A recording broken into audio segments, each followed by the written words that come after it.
TikTok sengaja tu. Kita kena dalam TikTok tu. Kita ada vision guys. Tak, kita nak kerja top 1 tu. Sorry tu. Kau tengok TikTok tu selalu salah band tu. Bodoh tu. Bodoh babi tu, bodoh babi. TikTok anak sial. Bodoh yang TikTok kecil-kecil tak mampus. Babi. Aku boleh misal aku je kat sini kan. Bodoh. Dia salah band tu. Bodoh kepala nak kena kejar 1M balik. Sial. Penat guys. Nak kejar 1M balik tu. Guys, boleh ke kita dapatkan 1M balik guys? Tolong guys. Warga YT boleh bantu sekali ke warga YT? Dia salah band tu. Pingai tu. Dah aku dah live TikTok guys. Aku dah live TikTok.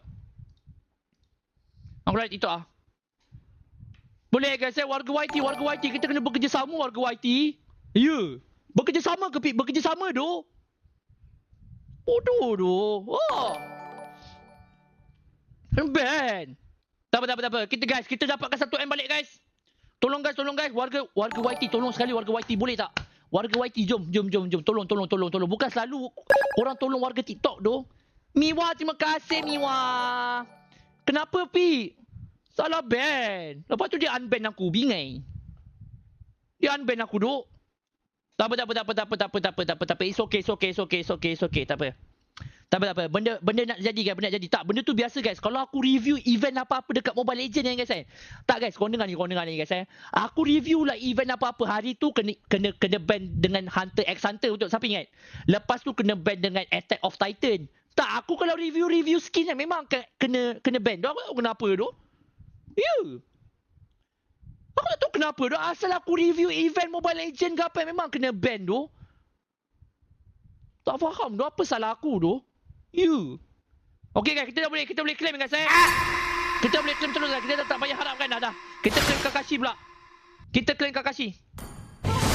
Anak ulung kau banyak bunyi lah Fik. Kau ambil je lah muka pro pun kau. Sorry tu anak ulung, sorry tu. Sorry tu.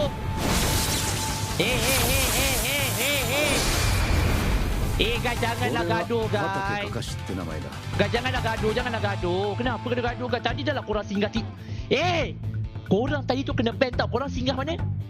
Korang pergi dekat YT, betul tak? Lepas tu korang kutuk YT balik tu. Pingai tu. Ya Allah. Kau tengok tu, tak bersyukur guys Kau dah lah tadi kena ban, lepas tu kau singgah YT.